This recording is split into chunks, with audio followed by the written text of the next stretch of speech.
In your homework, when you're asked to graph these problems, they're going to ask you for the axis of symmetry. And there's not a whole lot to it. Remember I said it was this dotted line that goes like this? And if you remember when we were talking about lines, vertical lines had undefined slopes. So we had a special equation for a vertical line. It was x equals a number. That was the equation. So the x value of this dotted line is h. Right? That's how far you'd go out to get to that dotted line, left and right, would be the h. So when you go to answer that question, all you're going to do is put x equals and then whatever the h is. So like if your h was 2, your axis of symmetry is x equals 2. Understand? That's it. You're done. That is clear? So there's no new thing really, all right? Okay. Now my goal here is to finish applications of quadratic functions. And then next class, the goal would be to come in and try that no-risk exam. Remember we talked about that? Where everyone comes in, I hand them an exam, you sit there and you work on it. Tomorrow. Yeah, but the thing is, if you come in and you're like, you know what, I want to work with my notes and just try this on my own, you can do that, and then come on Thursday and take the test. But if you really want to just try it, like full out try it, and you take it and you feel like you did good, then you don't have to take the test on Thursday. You would take that as your grade, but no notes, right? You have to do it like a test. So I'll separate the room out like a test. Does that sound like a plan? What's up? When we take the test, are we going to have time to talk about it after, or are we just going to take it and then everyone leaves, and then we come back Thursday and take the actual test? It would depend on how long it takes you, but my guess is it would probably just be everyone takes a test and then leaves. Yeah. Is it kind of cool to talk about it? I know it would be, yes, I know. Well, that's why I'm saying, as a class, we need to decide, like, do we want to even try that, or do we just want to do more of like a full day of review tomorrow where maybe I can give you the test, y'all can work on it and we answer questions, but nobody is taking the test? That sounds cool. Yeah. Everyone's shaking their head? Yeah. So who really wants to try a practice test tomorrow, and if they do good on it, they do good on it? How many people? Okay. Everyone else just wants to review? Okay. Let's plan on just review. I might be able to work out with those people who raise their hand. I might be able to work something out where you go across in the lab and do it. And that way you're not interfering with everyone else in here. But it's just raise your hand again if you know for sure you'd want to really just try the exam tomorrow, full out. Let me count. 1, 2, 3, 4, 5, 6. Okay, those 6, that's it. Nobody else, no one else changed their mind. I can accommodate 6 people across the hallway, but I can't take 13 of them tomorrow. All right? Okay, we'll do that. And then if you're over there and you're trying it and you say, shit, forget this, you can come back over here. All right? And ask questions. All right. So there are so many different applications of quadratic functions. I like to pick one specific one because I think it's most applicable to the real world, and that is falling objects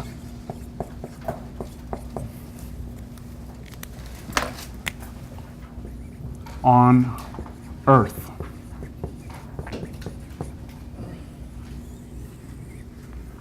So it turns out that if you are standing on the Earth, which you all have done, then you jump up and down, and we have an idea of how long it's going to take to come back down, right? And if I jump off a 5-foot little platform, it's going to take some time for me to get to the ground, right? But if you're on a different planet, or if you're on the moon, gravity is less. And so those videos of these guys on the moon that they're all bouncing around, it's because the gravitational force was about 1/3 of what it is here. So instead of weighing, let's say, 100 pounds on the moon, you would weigh about 30 pounds or so. All right? So you're a lot lighter. So when you jump, you actually go up further and come down, right? Well, objects on the Earth, since we're all subject to the same gravitational force, the way that things fall should be pretty uniform. So I'm going to ask a question here now. Does anybody have a big textbook?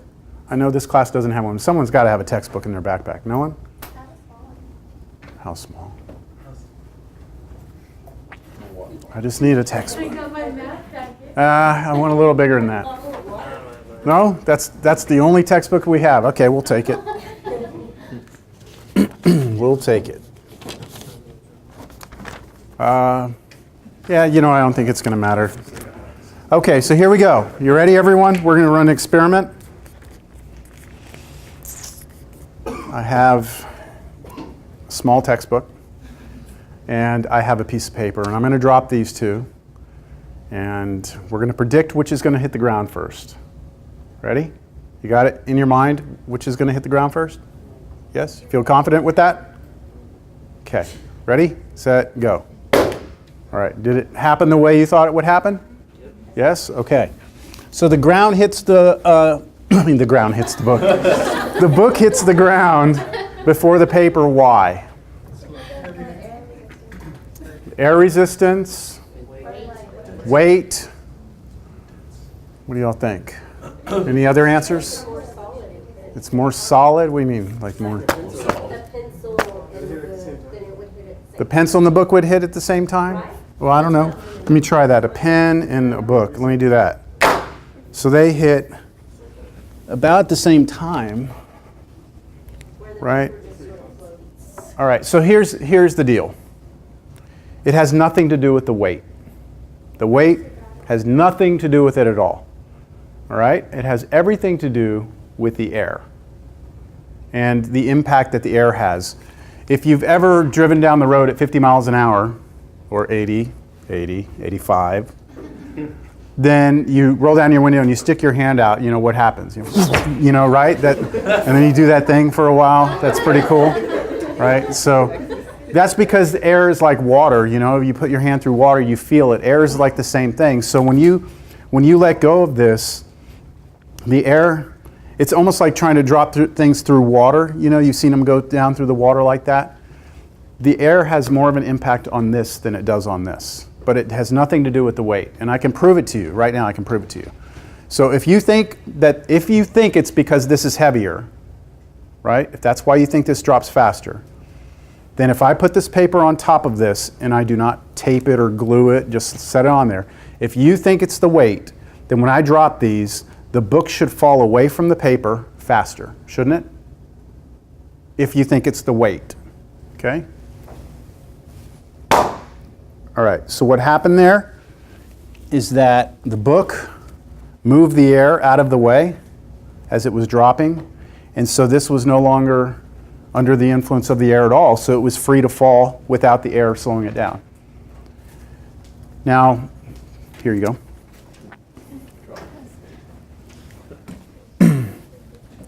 Make sure you sign in before whoever's leaving. Okay, sign in. If your name has a mark on it, don't worry about it, just sign over it. So what we discovered at some point was that since all objects on Earth fall at the same rate and that the air is the only thing that impacts that, well, air is a pretty big deal, right? We can come up with a formula that will tell us how far something should fall after a certain amount of time. All right? So if you take air out of the room or take it out of the atmosphere, which you can't do, right? But if you take it out, everything will fall together. Have you ever seen the video of the guys on the moon when they drop a hammer and a feather at the same time? Anyone ever seen that? They're on the moon and they're videotaping it and they get a hammer and a feather, they drop them, they both hit the ground at the exact same time. The reason is because there's no air on the moon, so there's nothing to slow the feather down. And so it's just to prove the point. We already knew, scientists had already proven that.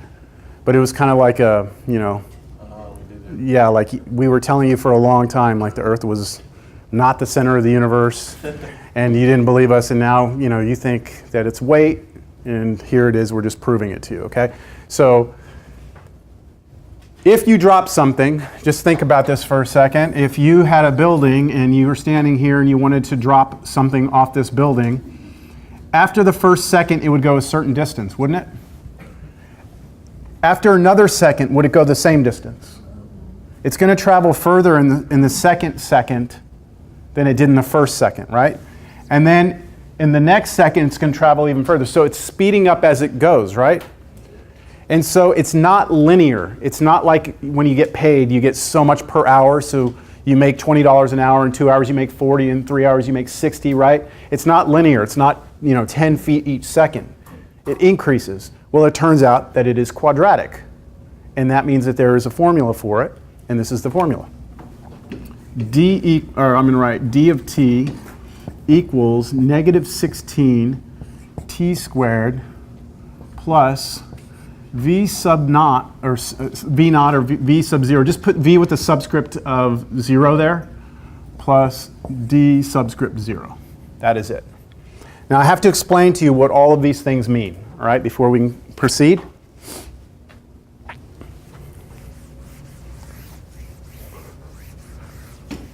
Does everyone understand that all objects on Earth will fall at the same rate regardless of weight? Yes? If we take the air out, here's the formula for it. So put here no air. Now, I'm going to have a skeptic in here who's going to be like, well, you're taking the air out. That's kind of the whole point. We live on Earth, we have air, right? You can be like, what's the use of this formula if you don't have air, right?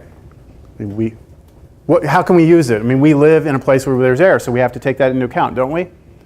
Well, the common analogy, you have to learn how to crawl before you walk before you run, right?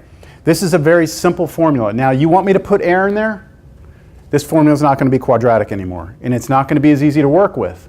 But you have to start out with something basic. And that's why when you open up a physics book and you look at these formulas, you're like, what the hell is that? It's because they have to take into account everything. If you break it down to the very basic part of it, it can be something as simple as a quadratic. So this is kind of like a base point to start with. Then later on you add in the air. Then later on you add in the humidity. Then later on you add in what the object is, the texture of the object, right?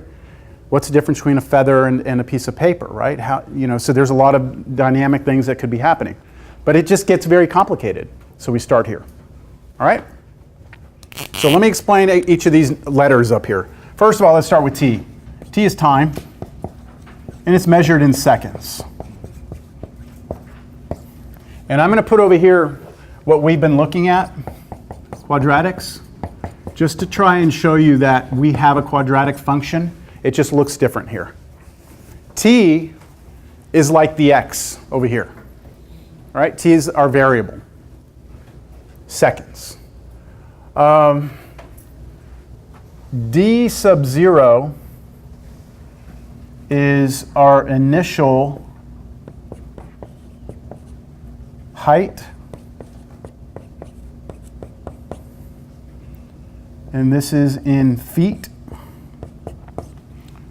Initial meaning starting height. So I'm going to take an object and I'm going to drop it. I'm on Earth, there's no air. How high do you want me to drop it from? Whatever that number is that number. What is that over in the common formula that we have here? That's the c, right? It's just a number by itself. Okay, v naught is the initial speed.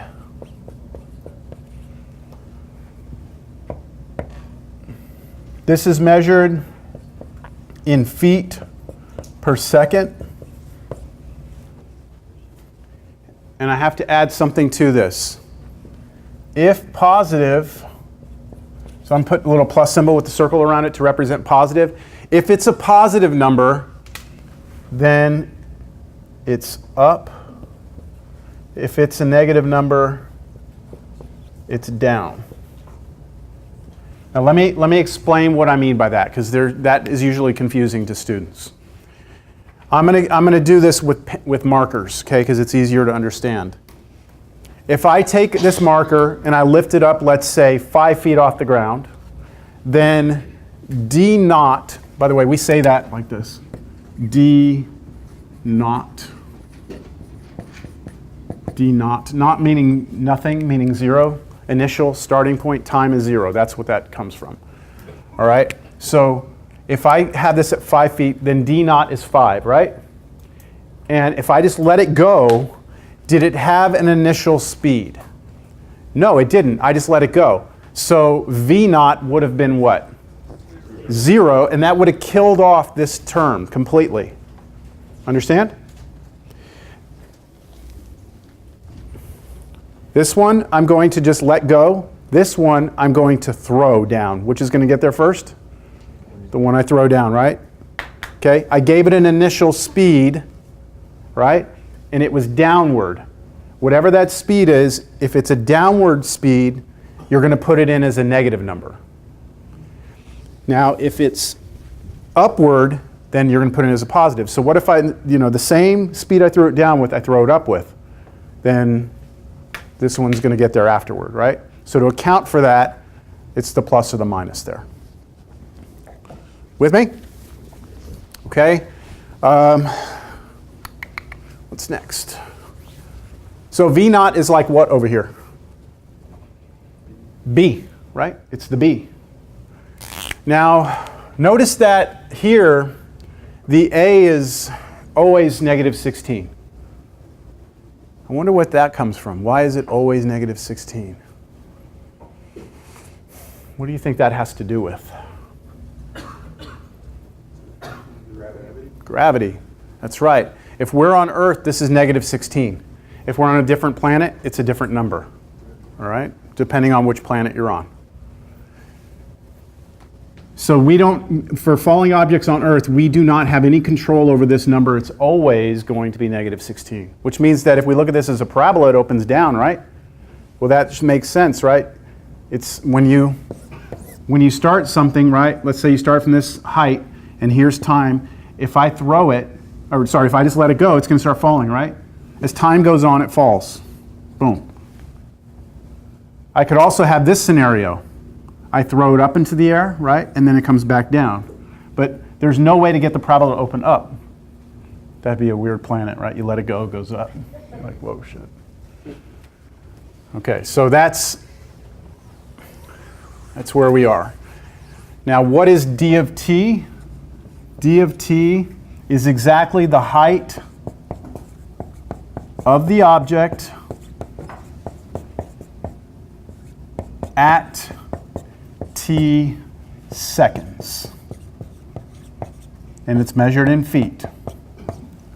So the left side of this equation, this right here, always tells you how high the object is at a specific moment in time. As an example, at time equals 0, how high is it? At time equals 0, how high is the object? Not 0. That's what we would plug in for t, wouldn't it be? What would it be? At time is 0, how high is the object off the ground according to this formula? At time is 0, how high is it? Whatever that is, right? D naught. Because we plug in t as 0, that's gone, and all we're left with is this. What about how high is the object at t equals 1? Well, we'd have to plug 1 in and figure out what the answer is, right? The important thing to note is that the left side tells you how high your object is after some given point in time. And I believe that's everything. All right, so that's the general formula. The things that we always need to determine in the word problem are these two things. Before we can even start, we must know what those are. If we don't know what those are, we can't do the problem. So you ready to start?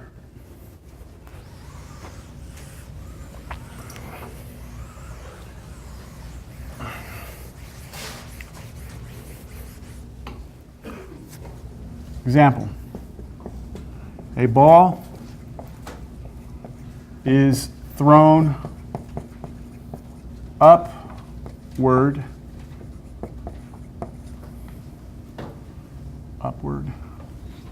from a 200-foot bridge with a speed of 20 feet per second.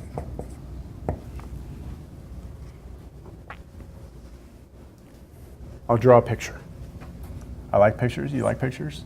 This is a bridge. There's a guy standing on the bridge. And he's going to throw a ball up. It's going to go up and it's going to come back down, but it's not going to hit the bridge. It's going to go down and hit the ground, okay? Got the idea? Throw this ball up. It's going to go up and come down. Here are the questions. First, how high does the ball go?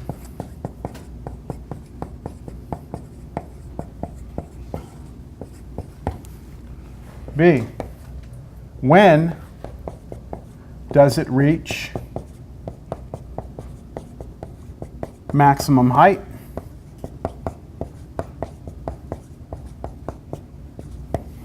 C, when does it hit the ground? And D, when is it 50 feet off the ground?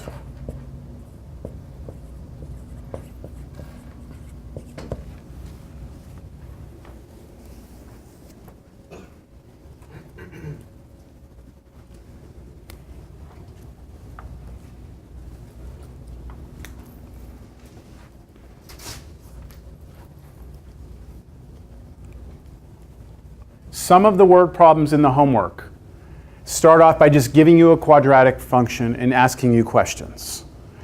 If it's a falling object on Earth problem, it's gonna be phrased something like this. All right?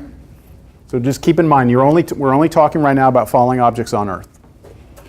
All right, so we all know that since it's an object falling on Earth, it must follow that formula.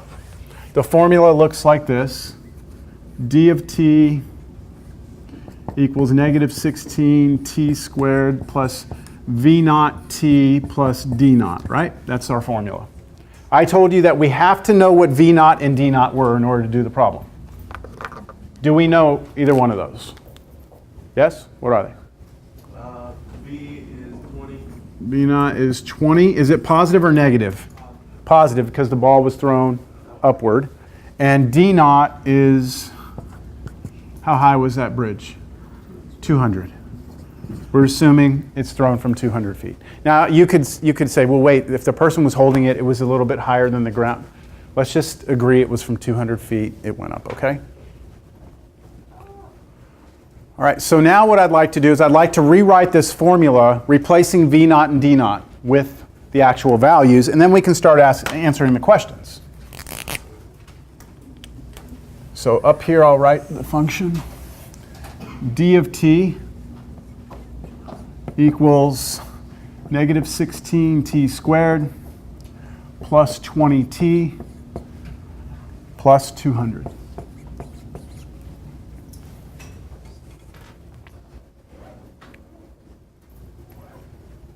Yes? Questions?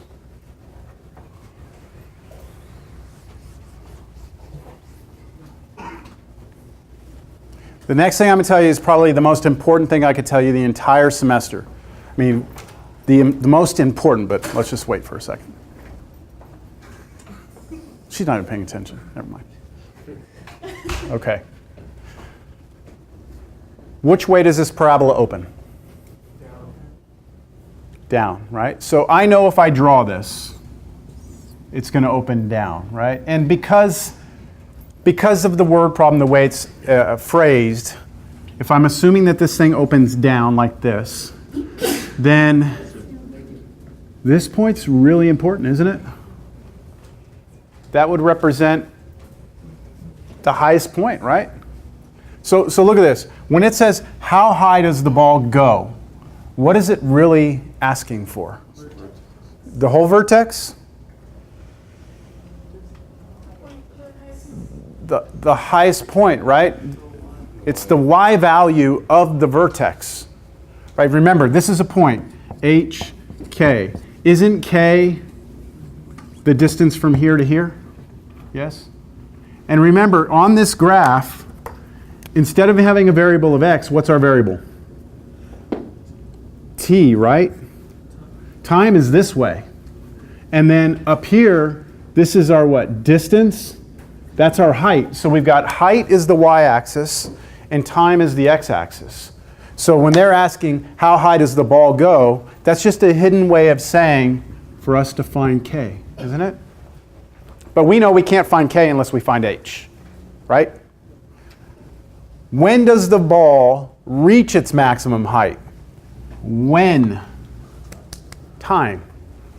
At what point in time does it reach the maximum height? What would that be? That would be the h of the vertex, wouldn't it be? So this is really just a secret way of asking you for the h coordinate of the vertex, or the axis of symmetry. When does it hit the ground? When? Time, right? When? Time. When does it hit the ground? Well, let's draw it where it's hit the ground. Here and what? Back here somewhere? But wait a minute, that would be like negative time, wouldn't it? And we would probably throw that answer out. If we got two x-intercepts, we'd throw one of them out because one of them wouldn't make sense. The other one, well, the ball's only going to hit the ground that first time. It might bounce, but yes? Okay. All right, so this really is a hidden way of asking you to find the what? X-intercepts. Now, I'm going to say x-intercepts because that's what we're familiar with. But technically, we would call these the t-intercepts because t is the variable. But we'll say x-intercepts.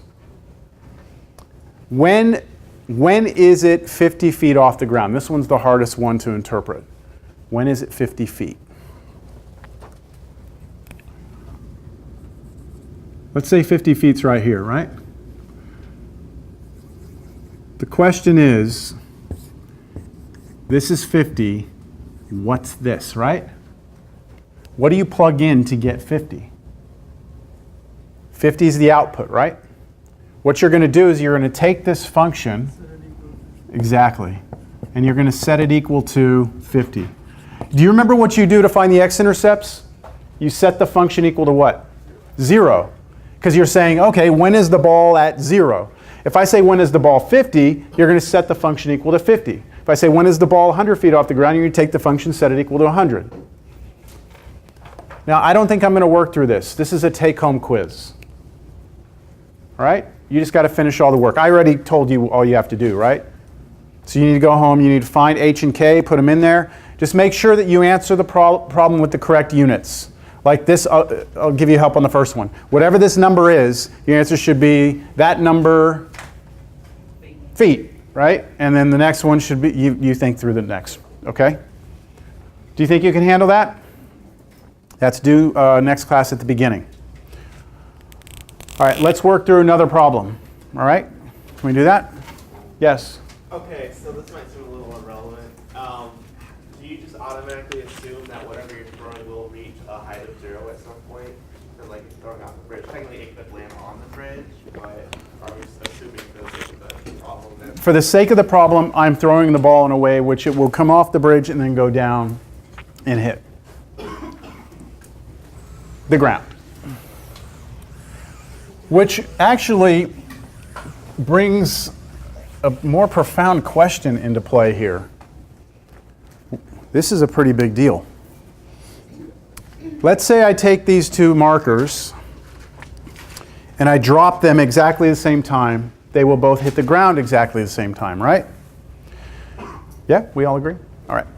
So what if I take this marker in my left hand and I drop it, and at the exact same time I take this marker and throw it that way, horizontally, as fast as I can? Which one will hit the ground first? The one that I drop and it just falls, or the one that I throw and it goes that way as it falls? What do you think? What do you think is going to happen? The one I drop is going to hit the ground first? Okay. Any other predictions? What's that? The one I throw is going to hit first. Now, I'm not going to throw it down, right? I'm going to throw it like straight across, okay? And I'm not going to throw it up because then obviously it would take longer, right? You said you got to throw this hard. Horizontally, as hard as I can horizontally. I think they would both hit the same ground at the same time. Same time, okay? So I think most people will say either the one I drop will hit the ground first, or they'll say the one that they'll go together. And some people think that the one I throw will get there faster. So we have all three cases, right? Everyone's got different opinions? All right, so let's just try. It's not going to be a very good experiment. This is no way scientific at all. All right? Just listen for them, okay? It's close, right? Well, I can tell you that if you do it properly, in a proper scientific method, which when I was in high school, I had a great physics teacher who had rigged up a dart gun, okay, like a Nerf gun or something. And he had it that when he pulled the trigger, the dart went out, and simultaneously it was attached to a string, and it dropped a dart at the same time. And we would listen for it. And it turns out that you can show that they both hit the ground at the exact same time. And what that means is that horizontal speed has no effect on how fast how long it takes you to hit the ground. That's pretty amazing. So if you were to sit here, right, and let's say you were standing, you are highly impressed with my stick figures, aren't you? All right, so I'm sitting here and I have a gun, all right? And I take this gun and I shoot a bullet out of this gun. One bullet, but that just represents the bullet path, the bullet's path, okay? If I shoot that bullet out and it hits a target downrange, right? That's what happens. If I were to sit there and shoot that bullet out and drop a bullet at the same time, which one hits the ground first? You already know the answer. Same time. So when you shoot a bullet, right, and you drop one, it's already hit the ground. That's how long it took. Same amount of time for that bullet. The reason why you don't get that drop is because this thing's going so fast that it's traveling as a parabola, okay? Now if you don't shoot it out very fast, it's just going to go bloop, and it'll just go like that, right? And this is going to be a parabola. But if you shoot it out really fast, then it's still going to drop like a parabola, all right? It's just that it's going to be way down there because it's going out there faster, so it takes less time. It's going out faster. So as you go out, this distance dropped is less because it's already that far away. Does that make sense? So these, snipers that shoot things from like 300, 400, 500 yards away, they have to account for that drop. They also have to account for a lot of other things, right? But the main thing is the fact that there's going to be bullet drop. Is it possible, because the Earth is round, right? I mean, the Earth is not a straight line like that. Like, we don't stand here. It looks like it's flat, but it's not. Is it possible that you could shoot a bullet fast enough that as it's going out and as it's starting to come down, the Earth is curving away? What do you think? Imagine I shot something so fast that the curvature of the Earth, it starts falling, but the Earth starts curving away from it as it's falling. Does that seem weird? Do you know what's up here above us right now all over the place? Your GPS requires them. Satellites, right? These are things that are going around the Earth, right? They're just floating around the Earth. What's that? They are doing this.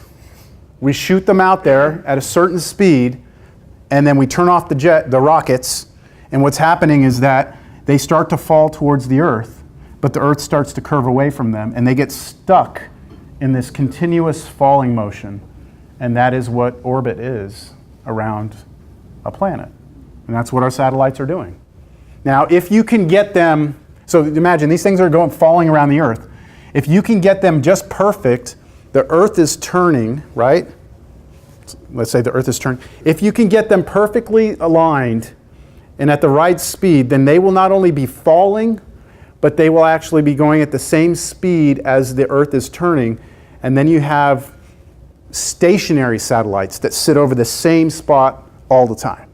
So they're always over Texas, right? I forget what those called, geosynchronous satellites or something like that. So there are satellites that do move around, go across the United States, and there are satellites that just sit in one place. But all of them are in this continuous perpetual free fall. And it's just, does that make sense? It's pretty cool? No, not really. Just to me? Sorry. All right. I have about 15 minutes. All right, this is my last example, and this is going to be also on your take-home quiz. All right. Second problem.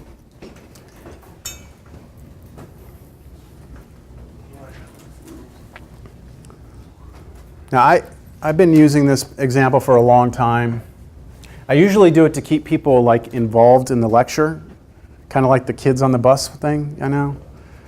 So y'all are going to think I'm still very morbid when I do this, but all right, here goes.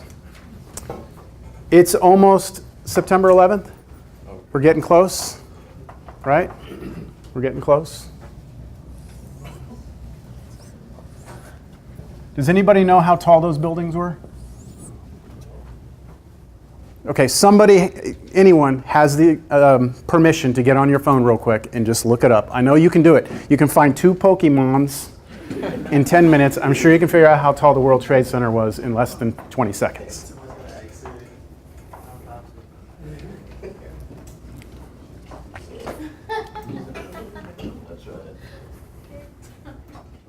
I'm disappointed. I'm really disappointed. I thought y'all would all be done. That's too slow. Too slow? What's that? 1,776 feet. I think it was 120 stories. All right, that's probably measuring to like the top satellite antenna or something like that. Who cares? Okay? So look, please understand, this is in no way meant to be disrespectful or meant to be, offend anyone, especially because I'm recording this. I don't want someone throwing this back in my face. But, sometimes you have to think about tough things. So my daughter was asking me the other day, she said, let's play this game. I forget what it was called. Basically, like, what would you prefer? To be able to fly or be invisible, and then would you rather be able to fly or be invisible, all this stuff, right? And then somehow it got into, and I know it's going to sound like my family's morbid too. Somehow it turned into, would you rather die by fire or by ice? Would you rather freeze to death or burn to death? That was one of them. Okay, what do y'all think? No, you have if you had to choose, freeze. I think I'd go with freeze too. Yeah. It takes like 30 seconds. I heard it. Like after 30 seconds, you don't feel the burn. Like Are you sure about that? Well, my started as a firefighter. Really? I don't know about that, man. I don't trust that. I don't trust that. You may not feel it. Okay, maybe you don't feel it because it's burned all your nerves away. Like by the time you're just freaking out. That's a long 30 seconds. That's a long 30 seconds, though. Okay, so look, freezing, I've heard feels like knives in you and stuff. And okay, look. So, look at that day, right?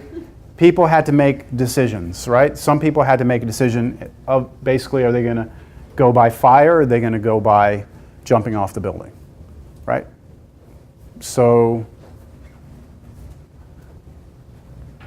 how long was that fall? Yes? We're assuming they're jumping off the top, right? No, let's not do that because they weren't all the way up there, right? Most of them were on about the 110th floor or so. So let's just make this an easier number to work with. Let's just put it at, 1,200 feet, okay? 1,200 feet. Now, if you don't like this example, just imagine a rock being dropped off a 1,200-foot building, okay? That's the same question we're asking. How long does it take that rock to fall? All right. Person jumps out of 1,200-foot building.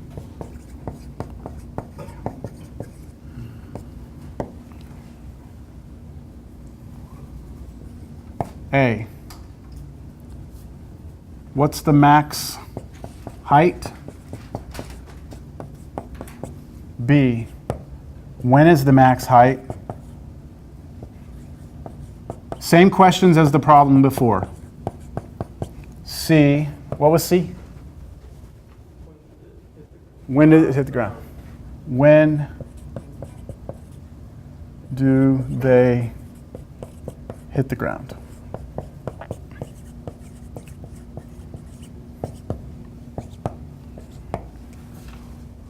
Yes.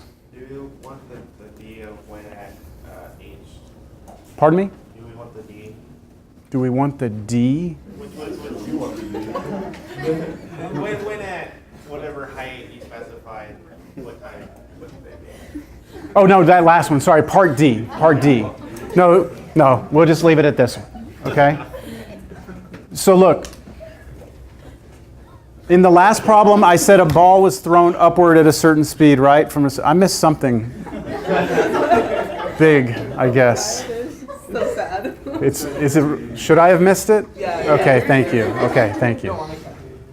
All I said was, okay, never mind. I'll go back and look at it. I'll go back and look at it. All right. So,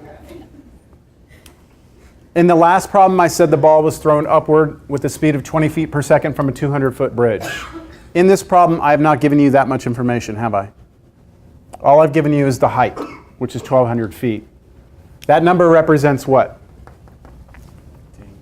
D naught, right? D sub 0. What are we missing? Yeah, the initial speed.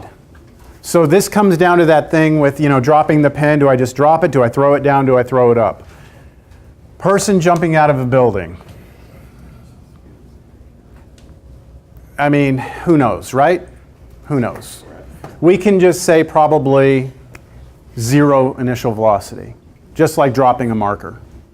So is that fair if we all agree upon that? All right. Do you think you can answer these questions? I think you can, as a take-home quiz. Here's what I find pretty remarkable, and we're going to end lecture here in just a second. I'm going to look at my phone to do something. I'm going to calculate something real quick.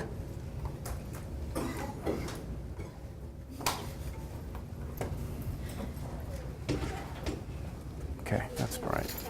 I'm going to take this number instead.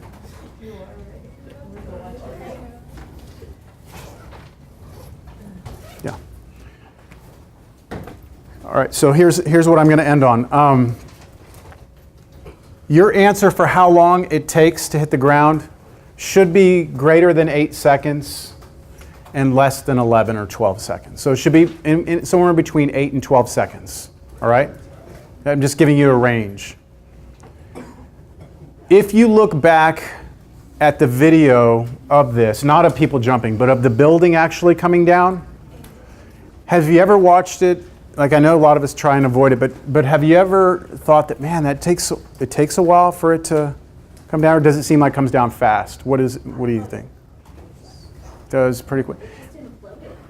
If you look at the footage, how long it takes the building to fall, it's about the same amount of time, really close, to a rock being dropped right next to it.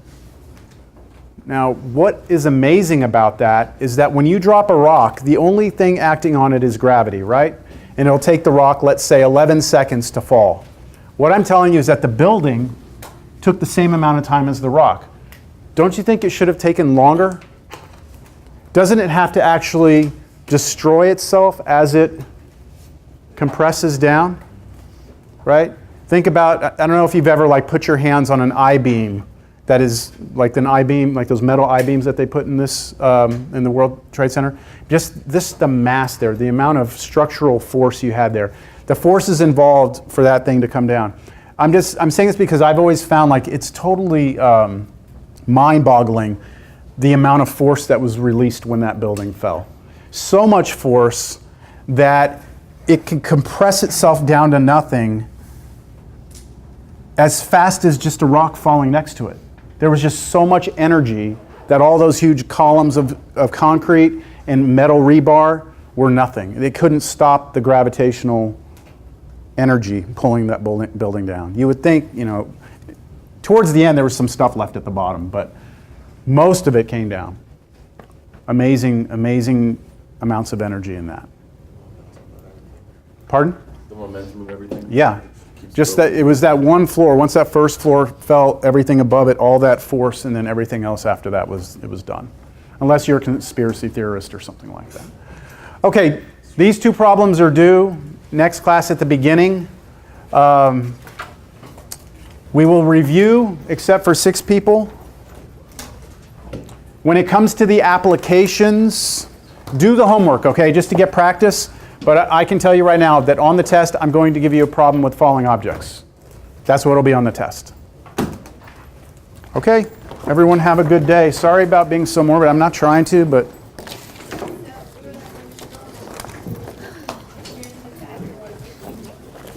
So,